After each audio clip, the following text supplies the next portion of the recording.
වත්තල පිංගෙඩිය පිත්තල වංගෙඩිය වාකඩ ලොංගෙඩිය ලෝකඩ වංගෙඩිය වඩියෙන් රින්ගෙඩිය රිතියෙන් වංගෙඩිය උඹගේ කෙන්ගෙඩිය උඩ නොදමන් වැඩිය ඔන්නෝම කියලා ජන කවියක් තියෙනවා. සමහර අය අහලත් ඇති, සමහර අය අහලා නැතුවත් ඇති. ඉතින් ඔය වගේ වට කියන්නේ මේ පෙරලි කවි කියලා. සංස්කෘත විචාරකයෝ නම් ඕවට යමක නැත්තම් ප්‍රතිලෝම යමක කියලා ඔය හා සමාන මේ ශබ්දාලංකාර ක්‍රම ගැන කතා කරලා තියෙනවා. කොහොමද මම මේ අද සාහිත්‍ය පාඩමක් එහෙම මේ ඉදිරිපත් කරන්න නෙමෙයි බලාපොරොත්තු වෙන්නේ. මෙන්න මේ දවස්වල මේ රත්නපුරේ පැත්තේ තියෙනවායි කියන මේ ඉස්කෝලයක් මුල් කොටගෙන සමාජයේ ලොකු ආందోලනයක් ඇති වෙලා තියෙනවා. ඒ ඉස්කෝලේ සම්බන්ධ නිවුස්, ඒ වගේම මේ ඉස්කෝලේ සම්බන්ධ පොත් ප්‍රදර්ශනයක් කියලා කියනවා, අවුරුදු ක්‍රීඩා කියලා. ඒ වගේම තව සින්දු නිර්මාණය වෙලා තියෙනවා. ඉතින් මේ මුලින්ම කියන්න ඕන සාමාන්‍යයෙන් මේ මගේ නාලිකාව තුළ මම අසභ්‍ය දේවල් එහෙම නැත්නම් කුණුහරුප දෙපිට කැපිනේව වැඩි කතා කරන්න කැමති නැහැ. කතා කරලා නැහැ මේ වෙනකම්. මොකද මගේ අරමුණ වෙන්නේ මේ අර නෙගටිව් මාකටිං වලින් හරි මේ වැඩි පිරිසක් ගෙන්න ගන්න එක හෝ මේ මල්ට ව්‍යාපාරයක් හැටියට හෝ මේක ප්‍රවර්ධනය කරන එහෙම එකක් නෙමෙයි. මගේ හැම වීඩියෝ එකකම මම සමාජය හැමුවේ මට කියන්න තියෙන මොකක් හරි වැදගත් අදහසක් නැත්නම් කාට හරි ඉගෙන ගන්න කාරණයක් ඉදිරිපත් කරන්න තමයි උත්සාහ කරන්නේ. ඉතින් ඒ නිසා කාටවත් මේක සබ්ස්ක්‍රයිබ් කරන්න හෝ මේ එහෙම බලන්න හෝ එහෙම කියලා නැහැ කිසිම වීඩියෝ එකක් සම්බන්ධව මේ වෙනකොට මම හිතන්නේ 200කට විතර ආසන්න වීඩියෝ ප්‍රමාණයක් ඉදිරිපත් කරලා තියෙනවා. කොහොම වුණත් මේ ගැන මම කතා කරන්නේ දැන් ඔබ දන්නවනේ අද මේ වෙනකොට විද්‍යාව ගුරුවරු නම් කියන්නේ නැහැ. ඒගොල්ලෝගේ නාලිකාව ගොඩක් දුරට ප්‍රවර්ධනය කරන්න එක්ක දෙපිට කැපෙන කුණුහරුපයක්, එක්ක ලිංගික පාඩමක මොකක් හරි පොඩි කෑල්ලක්, නැත්නම් ආගමික කරුණක්. ප්‍රසිද්ධ ජාතික මාධ්‍යවල පවා සමහර වීඩියෝ ප්‍රවර්ධනය කරන්නේ ඒගොල්ලෝ පාවිච්චි කරන්නේ මොකක් හරි දෙපිට කැපෙන ලිංගික අර්ථයක් හරි අන්න ඒ වගේ ඕලාරික දෙයක්. ඉතින් අපි ඒ මට්ටමට වැටෙන්න කිසිසේත්ම සූදානම් නැහැ. නමුත් මම මේ ගැන කතා කරන්න බලාපොරොත්තු වෙන්නේ මේකේ මට ඊට වඩා එතනින් එහා ගියපු සමාජ ඛේදවාචක ගණනාවක්ම පේන නිසා. මේ රටේ විද්වතුන්, ඒ වගේම මාධ්‍යවේදීන්, කලාකරුවන්, පොදු ජන සමාජය සම්බන්ධ හරස් කඩක්, පැති කඩක් ඇටියට තමයි මම මෙන්න මේ රත්නපුරේ තියෙනවාය කියන මේ ඉස්කෝලේ. ඒ සම්බන්ධයෙන් මතුවෙච්ච තත්ත්වයේ සම්බන්ධ කාරණා ටික දකින්න. මීට අවුරුද්දකට විතර කලින් ඔය තරුණයෙක් විහිළුවට මේ දාපු පෝස්ට් එකක් නැත්තම් මේ පළකිරීමක් දුරදිග යාමෙන් එක්තරා විශ්‍රාමික මහාචාර්යවරයෙක් ඕක ස්වර්ණවාහිනියේ ගිහිල්ලා මම හිතන්නේ පොයක් දවසක කියනවා මේ ඉන්දියාවේ කාලේ රොකට් එකක් යවලා තිබුණා. ඉතින් මේ රත්නපුරේ ඕකඩ වත්ත කියලා එතුමා කියන්නේ එතනදී ඉස්කෝලේ එක මෙන්න මෙහෙම ළමයෙක් පහුගිය දවසක රොකට් එකක් හැවුවා. අපේ අනාගතේ බොහොම සුන්දරයි. අපේ එහෙම බුද්ධිමතුන් අලියැත්තු වගේ බුද්ධිමතුන් ඉන්නවා. බොහොම කාරණා ටිකක් කියනවා. එතකොට පළවෙනිම චූදිතයා හැටියට මම සලකන්නේ මේ විශ්‍රාමික මහාචාර්යවරයා. මෙතුමා අවුරුදු ගණනාවක් දශක කිහිපයක් විශ්වවිද්‍යාලයේ මහාචාර්යවරයෙක් හැටියට ආචාර්යවරයෙක් සහ මහාචාර්යවරයෙක් හැටියට සේවය කළා තියෙනවා. ඒතර ඒ කාලේ දේශන පවත්වලා තියෙනවා විද්‍යාර්ථීන්ට. ඒ වගේම ගුවන්විදුලියේ රූපවාහිනිය ඇතුළු මාධ්‍යවලට ගිහිල්ලා ධර්මය ගැන, සමාජ සදාචාරය ගැන, සාහිත්‍ය ඇතුළු කරුණු කාරණා ගැන කතා කරලා තියෙනවා. එතකොට එතුමන්ලාගේ ඒ සමස්ත වෘත්තීය ජීවිතයම, ශාස්ත්‍රීය ජීවිතයම මේ කාරණේ මුල් කොටගෙන ප්‍රශ්නාර්ථයකට බඳුන් වෙනවා. මොකද විද්වතකගේ ස්වරූපය, පරීක්ෂකගේ ස්වරූපය තමයි මූලාශ්‍රයක්වත් දකින්න නැතුව, ඒක තහවුරු කරගන්න නැතුව, ඇහෙන් දකින්න නැතුව, එහෙම නැත්නම් විශ්වසනීය සාධක එකතු කරගන්න නැතුව ප්‍රසිද්ධ සමාජයක් ඉදිරියේ මේ වැදගත් කරුණු කාරණා ඉදිරිපත් නොකළ යුතු වෙනවා. මොකද එතුමන්ලන්ට තියෙන සිවිල් ප්‍රතිරූපය පිළිගැනීමත් එක්ක සමාජය ඒවා ගෞරවනීය දේවල් එහෙම නැත්නම් පිළිගත යුතු දේවල් බවට සලකනවා.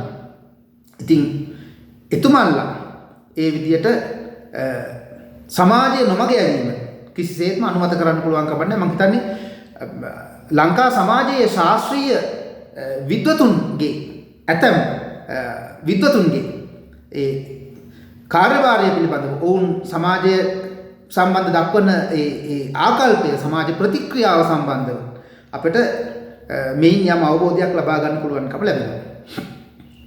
ඒ වගේම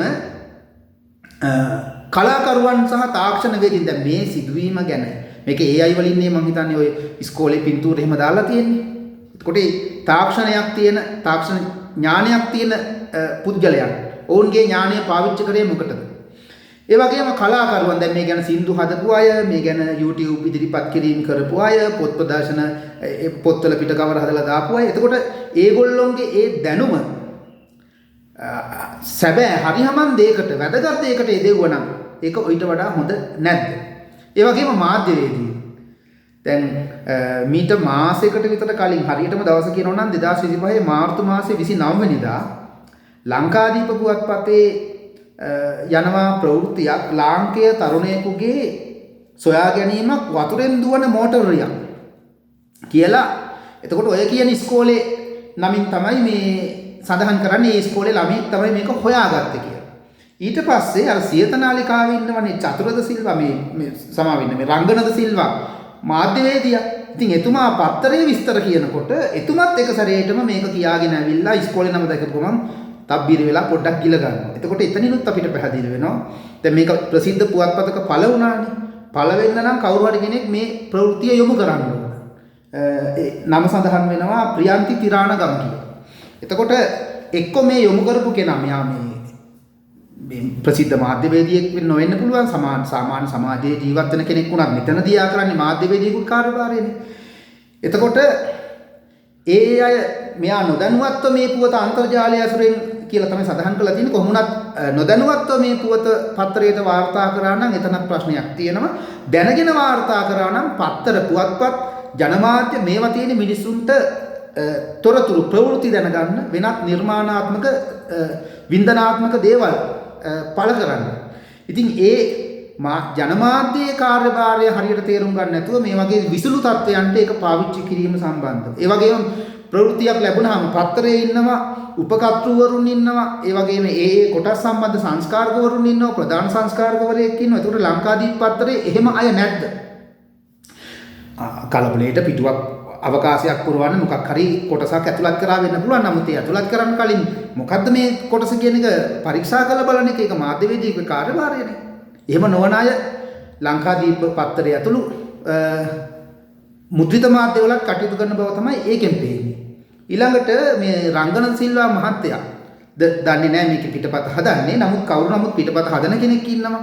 මම මේක කියවනවා. මෙතන කියවන්න කලින් පොඩ්ඩක් හරි මේ සිරස්තල ටික හරි පෙරලලා උඩින් හරි බලලා අදහසක් ගන්න ඕන. ඉතින් ඒ කාරණේ වෙලා නැහැ. ඒක ලංකාවේ ඉන්න මාධ්‍යවේදුනුත් අර කලින් කියපු විද්වතුනුත් එක්කම එකට ආඳන්න පුළුවන් මේ පිරිසක් කියන එක මේකෙන් පැහැදිලි වෙනවා. ඔවුනුත් කරන්නේ මහජනතාව තමන්ගේ ග්‍රාහකයා රවට්ටලා නැත්නම් නොමග යවලා ඔවුන්ට අදාළ නොවන වැදගත් නොවන දෙයක් ඉදිරිපත් කරලා තමන්ගේ එදා වේල සොයාගන්න එක කියන එක පැහැදිලි වෙනවා. ඉතින් ඒ වගේම ලංකා සමාජය දැන් මේ සිදුවීම මුල් කොටගෙන නිර්මාණය වෙච්ච දේවල් YouTube ඉදිරිපත් කිරීම මම කලින් කියපු විදිහට ප්‍රවෘත්ති, එතකොට ඒ අදාළ පාසලේ නමින් කියලා දක්වපු ප්‍රවෘත්ති, ඒ වගේම ඒ අදාළ පාසලේ නම මුල් කොටගෙන දක්වපු පොත් ප්‍රදර්ශනය, අවුරුදු ක්‍රීඩා, ඒ වගේම මේ අදාළ පාසලේ නම එක ආඳපු සින්දු, දැන් මේවා නිර්මාණය කරන්න පුළුවන් මේ හැකියාව තියෙන පිරිස මේ වගේ ඕලාරික වින්දනයක් වෙනුවෙන් කාලය නාස්ති කරන්න මේක පාවිච්චි කරන්නේ නැතුව දැන් මම අධ්‍යයනය කිරීම සඳහා මේ ගැන යම් වීඩියෝ කීපයක් බැලුවා. ඒකෙන් තමයි මම තේරුම් ගත්තේ. ඉතින් මේ වගේ දේවල් වලට කාලය නාස්ති කරන්නේ නැතුව සැබෑ රසඥතාවක් නිර්මාණාත්මක කටයුත්තක් සඳහා මේ දැනුම පාවිච්චි කරා නම් කොයිතරම් ශ්‍රේෂ්ඨද කියලා හිතෙනවා. ඒ වගේ පාවිච්චි කරපු නිර්මාණ තියෙනවා. දැන් අග්නිදාහය චිත්‍රපටයේ පද පෙරළිය මුල් කොටගෙන හදපු හරි අපූර්ව ගීතයක් තියෙනවා. ඒ වගේම ප්‍රේමකීර්ති අල්විස් මහත්මයාගේ සඳට අහස ආදරේදෝ කියන සින්දුවේ පඳ සහනයි සඳ පහනයි පඳ මවනයි මඳ පවනයි වසර සසනතුරු සසර වසනතුරු අම මාදරේ මම ආදරේ මේවා කොයිතරම් අපූර්වද. නූතන ජනප්‍රිය ගීත අතරත් ඒ වගේ නිර්මාණ තියෙනවා. ඉතින් ඒවා විඳින්න තේරුම් ගන්න බැරුව මේ වගේ අවරගණයේ දේවල් බිහි කරන එක ගැන ඇත්තටම මට තියෙන්නේ සංවේගයක්. ඒ දිහා ඉතින් උපේක්ෂාවෙන් බලාගෙන ඉන්නවා. මම හිතන්නේ මේ මිනිසුන්ගේ වින්දනයත් හරි විදියට ගොඩ නැගෙන තාක්කල් අපට ලංකාවේ සමාජය දියුණු කරන එක තවත් ඈතට යනවා කියන එක තමයි තවත් පැත්තකින් මට අවසාන වශයෙන් කියන්න තියෙන්නේ.